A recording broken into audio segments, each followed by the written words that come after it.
Detroit is not a city you understand from one look at a skyline or a news headline. You understand it through the people who never left and the people who came here and stayed.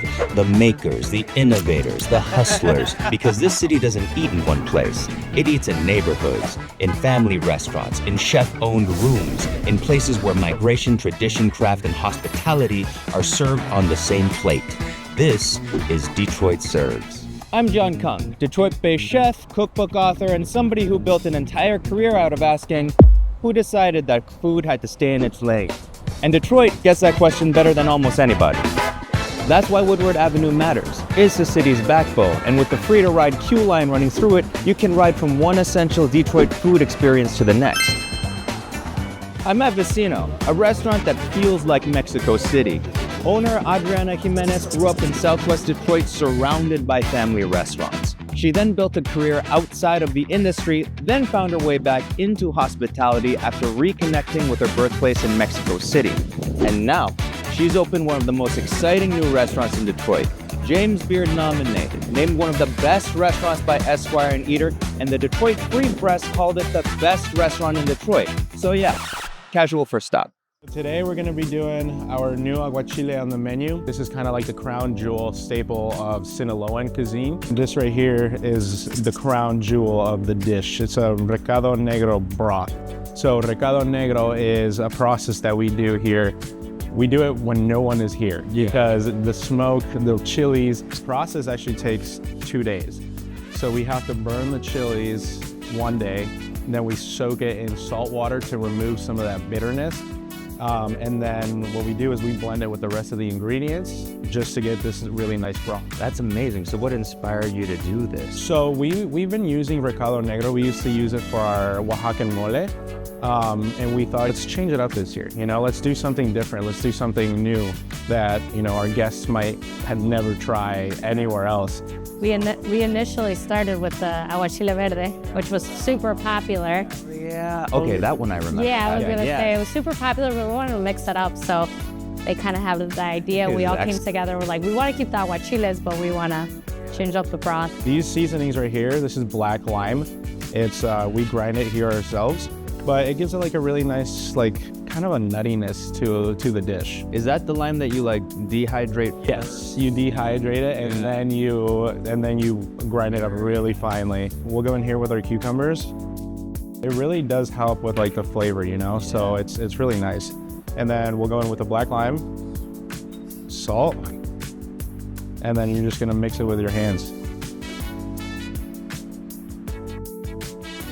And then I see the gorgeous like herbs and micros over there. So here we actually use 2 different micro suppliers. One of them is Planted Detroit. Love that. And the other one is Fresh Bloom Ventures out of Grand Blanc, Michigan. So we really like to use a lot of local, you know, companies, local farmers, local growers, you know, to support them, but then also to really get the best quality product we can. Now we're gonna go in with the plating. So we'll mix this up a little bit, and then we're gonna do like a half moon crescent presentation along the sides here. Just kind of spread it out really nice. And then we're gonna go in with our avocado puree. The nice part about this avocado puree is that it gives the aguachile some fattiness and some richness in the dish as well. So I'll do the herbs, and then I'll let you finish this off with the beautiful broth. Oh, that's kind of intimidating. Then let you do the honors. So like just right in the middle, just pour it up. All of it? Just, yes. Look at that. That is stunning. And that's our aguachile negro. Beautiful. All right, so let's give this a shot. This smells so very good.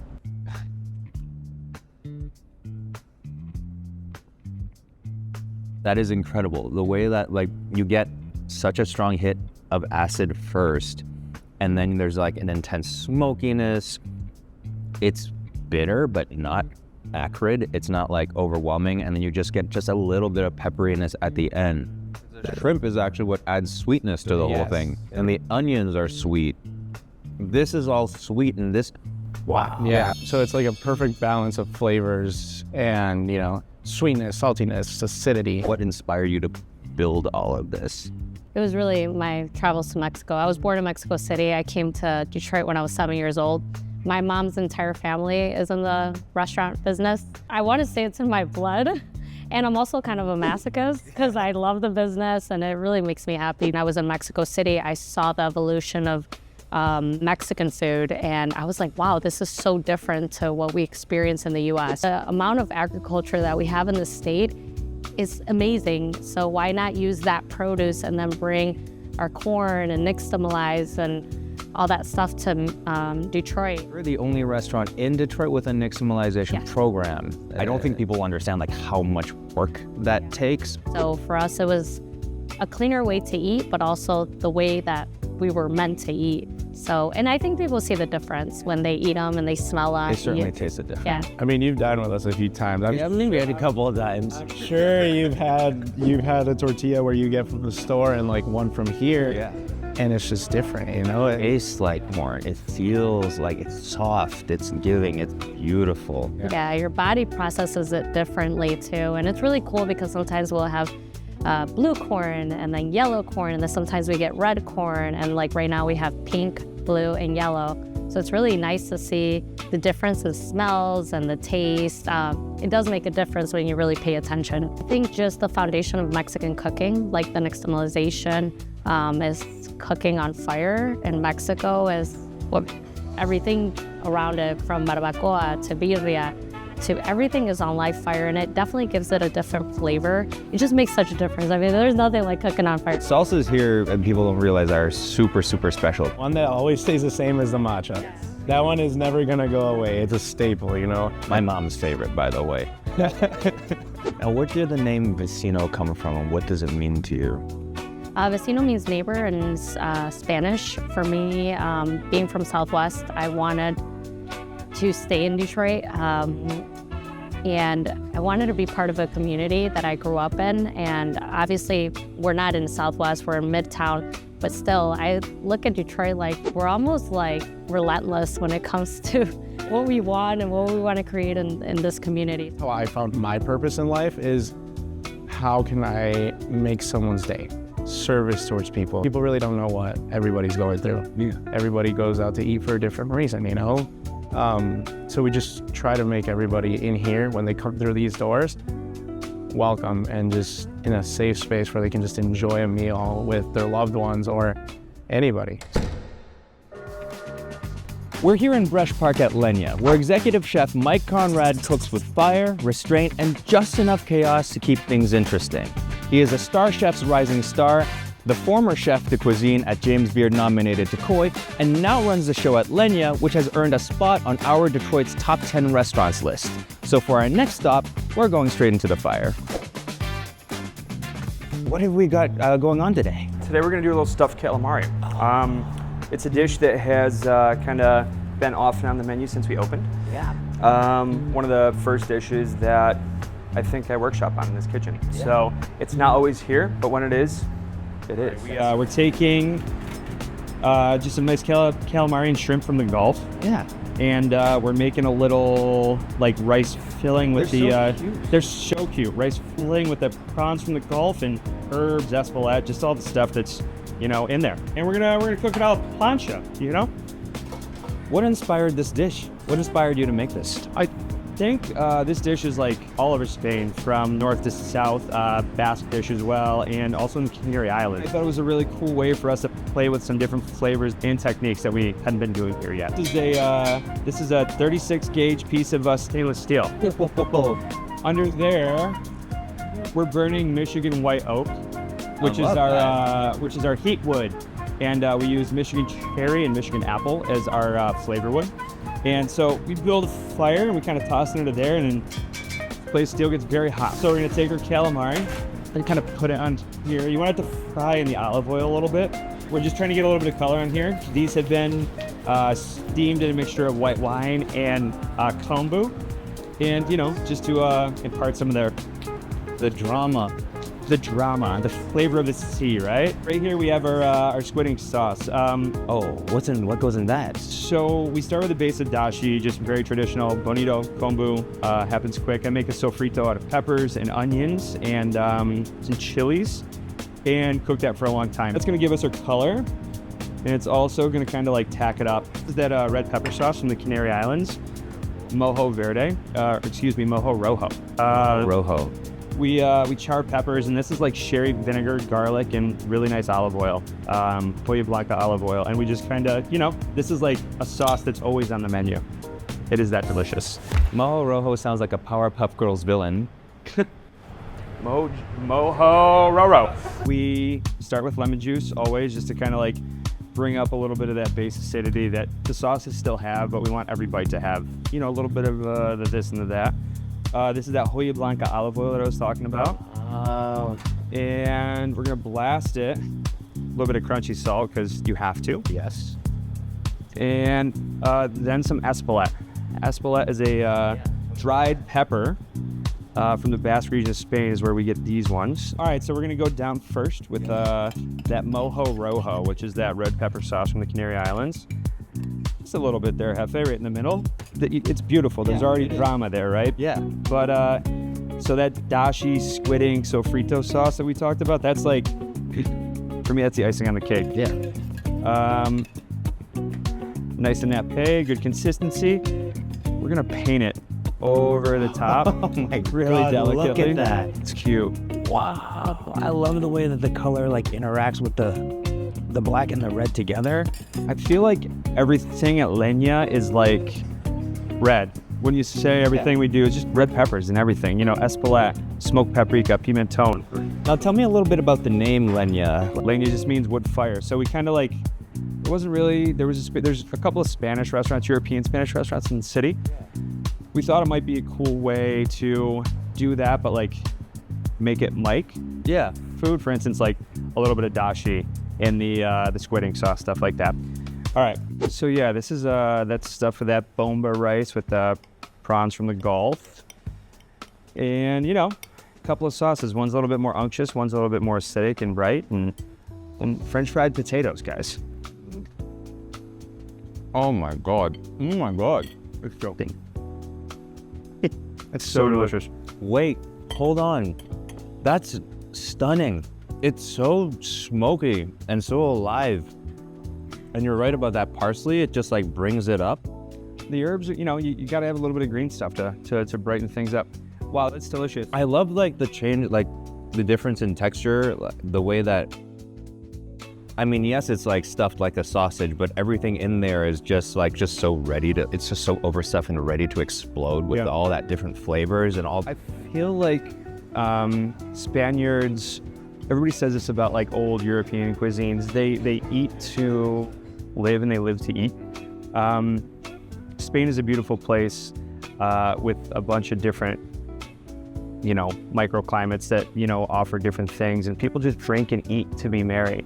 Middle of the day, you go to a bar, you'd be like, you'd grab some caracoles or snails with a little beer, and then you go back to work. In Spain, people just love to like sit down and, have a dialogue, have a bit of an experience, and look at eating as a conduit for that. Now tell me a little bit about you. Like, how is it, you're not from Detroit initially, I'm not. But you've been here a while. I am. I was in a touring band, and I moved here in 2010. I had been here, and it was beautiful and affordable. I'm from upstate New York. The city's called Rochester. My entire family still lives up there. There's so much here in so little of a space that like it feels so alive, and it's almost movement weekend, which is like it is the thing, right? Like, yes. And I was like, oh, this is it, I then met my wife, and she's far too pretty for me and far too smart. And she's from here. So we kind of, I just made it home. I've been here for, 15, 16 years now, yeah. And what about your like culinary journey? Did you like start off in food and beverage back in New York? My dad has a sports bar, and he's had a sports bar my entire life. I feel like that's such a crazy thing, like sports bar. Yeah. Can you imagine? Worked at a French restaurant in Rochester called Max at Eastman Place. It's at Art Gallery. And it just kind of lined up. I did the thing in the suburbs for a little while. In like 2014, I met this guy named Brad Grayhell. Everybody knows Brad. Brad is the big mentor. He's my chef dad, and he brought me in to help open Takoi, And I was fortunate enough to grow up with an exchange sibling from Spain, Paula. And which, you know, kind of was a basis for when they said, we want to do a Spanish restaurant. I was like, yes. So we are kind of right in the middle of all of that. And it's created like this little microcosm of, you know, people that obviously enjoy Detroit sports, but like also people that are gonna hit the expressway, going this way, that way. That's right. And, True. you know, we're right here. I think that like the more we expand this like hospitality thing that Detroit is like slowly coming into, it's just making the community bigger. And community is why I stayed here. That's why I moved here. It's because standing and moving with that first time, it's being like, oh my God. On the corner of Woodward and Grand River is Baobab Fare, Detroit's celebrated East African restaurant. Husband and wife chefs Hamissi and Nadia came here from Burundi as refugees. What started as a pop-up kitchen has grown into a 4-time James Beard semifinalist and 2024 Outstanding Restaurateur finalist. So what do we have here today? So today we're gonna make our fish. Yes. So we use a white fish. Yes. And then the good thing about it, usually we marinate it 24 hours, but we don't have that much time. So today we want to just Improvise. Yes, so that's how I always do that. The thing about African cuisine is you take more time. Yeah. So once you put salt, what's going to happen is going to sweat. Okay, yeah, it brings out the moisture. Yeah, so that's what we need. That's why you feel like it's so then you have that kind of salty and sweet. Yeah. So tell me about like your whole journey into cooking. Like, how did you get started in the kitchen, and like what made you want to open a restaurant here in Detroit? So I grew up, my mom owned the restaurant. Yeah. She had 17 kids, so that's the only way she could feed her. She could feed all of us. And so I grew up like cooking all my life, but she didn't want us in the kitchen. She was like, no, you guys have to go to school. You have to get a degree. I came to Detroit, so my background is in business actually. Yeah. I have my MBA. I work in sales and marketing. Yeah. So when I came to Detroit, the only job I could get was go back in the kitchen. So I found out this was so hard for me because nobody knew about Burundi and East Africa when I started. I was like, how should I start this? Burundian cuisine is a mix of Indian, Middle East, because we have a lot of people, because we're on the East Coast. Yeah. We have also colonialism, European, who colonized us. And also we have our own cuisine, right? So we have all these mix of culture in one dishes. So the way I always like to plate it, African food, very different because we don't snap between a meal. So you have to have the whole plate with everything. Ah, okay. So salad, so pilau, rice pilau is a very common East African. So it's again cardamom, onion. That's how you make it, and this takes some time. What is the brown from the onion then? Yes, it's the brown from the onion, and then we use basmati rice. Yeah. Coconut rice, very common. So it's coconut milk and coconut oil. Look at this plate. Oh, smell it. It's that smell of like when the spices are perfectly toasted. It's just sweet smelling. Look at this. This is like a universe right here. I'm gonna go ahead and just Please, give it a taste right here. Oh, that's all right. That's a good. I love the char. Yes, that's a good part over there.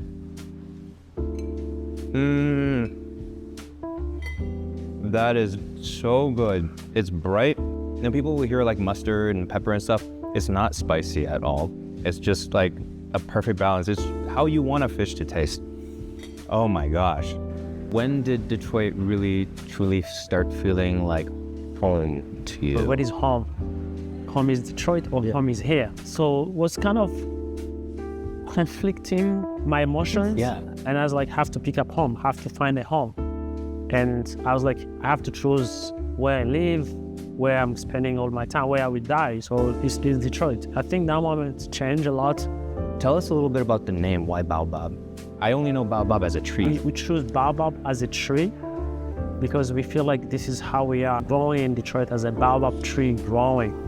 putting roots in, growing family. grown family, and then stay. Yeah. Oh, that's beautiful. Staying, yeah, it's like it's something that we want people to talk about after we're no longer here. Yeah. We didn't speak English, we didn't have a dream like this. Yeah. And this city has given us everything. And I was like, this is it's home. Yeah. You know, and I would say, when the best way to say it is to say it in your language. Yeah. So that is like, I'm claiming that this is my home in my language. Yeah. Today I was over at Vecino and Leña. Every single one of them were saying our culinary community here is so supportive. Yeah. And it's small, but we all love each other. We appreciate each other. Cause like we all do something so different. Yeah. Yeah. It's you know, it's those things that we always do. If there is a restaurant that open, we try to make meal for that staff. Yeah.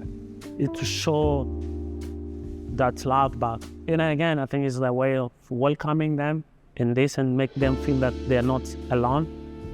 Because I think that is what is special about Detroit, is how we support each other.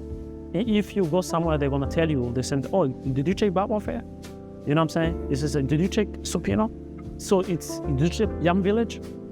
So those are the things that we try to push and to make sure, like, you can't feed everybody. Yeah. You can't feed everybody. I never met you, but I feel like I know you. I know, like, why? You know what I'm saying? Yeah.